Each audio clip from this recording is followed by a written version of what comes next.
बिस्मिल्लाहिर्रहमानिर्रहीम। अस्सलाम वालेकुम वरहमतुल्लाहि वबरकातुहू। उम्मीद है तमाम नाज़रीन खैर आफियत से होंगे। शाह ऑनलाइन कुरान अकेडमी में एक बार हम फिर से हाजिर हैं। आज की इस वीडियो में हम कुरान मजीद फ़ुरक़ान हमीद के हवाले से चंद ज़रूरी मालूमात लेकर हाजिर हुए हैं कि जिनका जानना यूँ समझ लीजिए कि हर मुसलमान के लिए ज़रूरी है, और खुसूसन जो कुरान करीम फ़ुरक़ान हमीद हिफ्ज़ कर रहे हैं उनको ये बातें लाजमी मालूम होना चाहिए, और उमूमन हर मुसलमान को इसके मुतालिक मालूमात होनी चाहिए, पता होना चाहिए कि अल्लाह तबारक व तआला के पाक कलाम के मुतालिक हमें इल्म ना हो और ये हम कैसे मुसलमान हैं।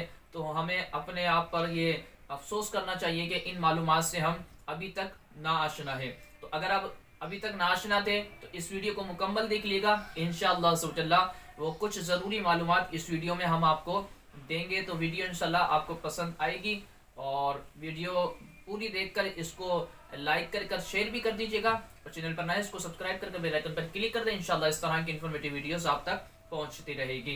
अल्लाह तबारक व तआला ने कुरान मजीद फ़ुरक़ान हमीद को लैलतुल क़द्र में लोहे महफूज से समाए दुनिया पर नाजिल फरमाया। तकरीबन 23 साल के अरसे के अंदर ये कुरान मजीद फ़ुरक़ान हमीद हुज़ूर करीम सल्लल्लाहु अलैहि वसल्लम पर नाजिल हुआ। यह कुरान जिन्नो इंस की हिदायत और रहबरी का सरचश्मा है। ये अल्लाह तबारक व तआला की किताब दुनिया में सबसे ज़्यादा पढ़ी जाने वाली किताब है। कुरान के लफ्ज़ी माना भी बार बार बहुत ज़्यादा पढ़ी जाने वाले किताब के हैं, और अल्लाह ताला ने अपने पाक कलाम में भी लफ्ज़ कुरान का मुतअद्दिद मरतबा ज़िक्र फरमाया है। कुरान करीम की पहली वही जो कि इक़रा है वो भी इसी बात पर दलालत करती है। और कुरान मजीद फ़ुरक़ान हमीद का नुज़ूल का जो असल मकसद है उसको समझ कर पढ़ना है। सिर्फ रट्टा लगाना नहीं है, सिर्फ पढ़ना नहीं है, बल्कि उसको समझ कर पढ़ना है और इस पर अमल भी करना है।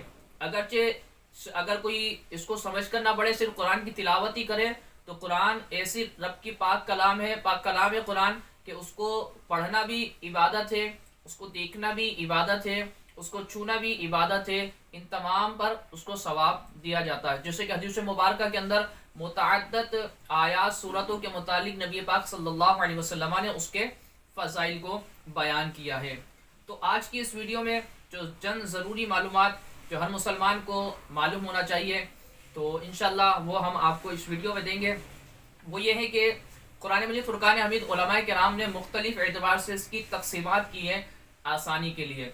जैसे कि आप देखते हैं कि कुरान मजीद फ़ुरक़ान हमीद के अंदर मंजिलें हैं सात मंजिल हैं कुरान के अंदर। तो फरमाया जाता है कुरान करीम में ये मंजिलें इसलिए मुकर्रर की गई ताकि वो लोग जो एक हफ्ते में कुरान मजीद फ़ुरक़ान हमीद ख़त्म करना चाहें तो रोज़ाना एक मंजिल पढ़ेंगे तो आपका कुरान एक हफ्ते में ख़त्म हो जाएगा। इसी तरीके से कुरान मजीद फ़ुरक़ान हमीद को पूरे 30 पारों के अंदर तकसीम किया गया है, यानी 1 2 3 4 इस तरह 30 पारे तकसीम किए गए हैं।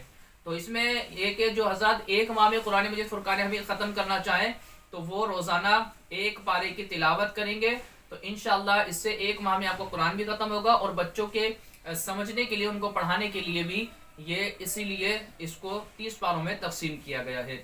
इसी तरीके से कुरान मजीद फ़ुरक़ान हमीद के अंदर 114 सूरतें हैं, और हर सूरत के शुरू में बिस्मिल्लाह लिखी हुई है सिवाय सूरह तौबा के, और ये सूरह नमल की पूरी एक सूरत भी है। तो इस तरह ये सूरह जो बिस्मिल्लाहिर्रहमानिर्रहीम है ये भी 114 मरतबा आई है। ठीक है, हर सूरत का जुज़ नहीं है, ये सूरह नमल के अंदर एक आयत का जुज़ है, लेकिन सूरत के शुरू में लिखी जाती है। तो 114 सूरतें कुरान मजीद फ़ुरक़ान हमीद के अंदर हैं। इन तमाम सूरतों की जो नाम है वो बतौर अलामत है, अलामत के लिए इनके नाम रखे गए हैं, बतौर उन्वान नहीं रखे गए। मसलन सूरह फील का मतलब ये नहीं है कि ये जो हाथी के मौजू पर नाज़िल हुई। जो सूरह फील है, फील का माना हाथी है, तो इससे ये नहीं है कि सूरह जो फील के यानी हाथी के मौजू पर नाज़िल हुई, बतौर अलामत इसका यहाँ पर नाम रखा गया है। जो 114 सूरतें हैं उनके मुख्तलिफ नाम रखे गए हैं। और कुरान मजीद फ़ुरक़ान हमीद के अंदर तकरीबन उलमा फरमाते हैं कि 6666 आयतें, बाज़ ने 6236 भी इसके अंदर लिखी है। तो इस तरह कुरान मजीद फ़ुरक़ान हमीद के अंदर तकरीबन 6000 से ज़ायद आयात है। और इसी तरह कुरान मजीद फ़ुरक़ान हमीद के अंदर 14 सजदे हैं कि जो अगर कोई सजदा तिलावत करे या सुने, यानी कुरान की जो आयत सजदा है वो पढ़ता है या किसी से सुन लेता है तो उस पर सजदा तिलावत वाजिब हो जाता है, उस पर लाजिम है। और चाहे तो उसको फ़ौरन कर ले, वो अगर उस वक्त नहीं कर सकता, मकरूह वक्त है, तो बाद में जब उसको वक्त मिले वो कर सकता है। اس طرح ہم دیکھتے ہیں کہ قرآن کے اندر لکھی ہوتی ہیں یہ مکی صورتیں یا مدنی صورتیں ہیں. تو مکی صورتیں وہ ہیں جو نبی پاک صلی اللہ علیہ وسلم کے ہجرت مدینہ منورہ سے قبل تقریباً 23 سال تک قرآن کریم کے جو نزول ہے وہ صورتوں کی جو آیت ہے وہ مکی ہیں، اور جو ہجرت کے بعد ہیں یعنی آقا علیہ الصلوۃ والسلام نے مکے سے مدینے کی طرف ہجرت فرمائی تقریباً جو 10 سال کا عرصہ ہے، اس کی جو آیتیں جو صورتیں ہیں نازل ہوئی اس کو مدنی صورت کہا جاتا ہے. یعنی ہجرت سے قبل والی صورتیں مکی کہلاتی ہیں اور ہجرت کے بعد والی جو صورتیں وہ مدنی کہلاتی ہیں. قرآن کریم فرقان حمید میں علماء کرام نے مضامین کی قسمیں ذکر فرمائی ہیں، مختلف اقسام بیان کی ہیں، جیسے کہ عقائد کے احکامات اس کے اندر بیان مضامین ہیں، اور احکامات اس کے مضامین ہیں، اور قصص یعنی جس کے اندر قصے بیان کیے گئے انبیاء کرام علیہ الصلوۃ والسلام کے.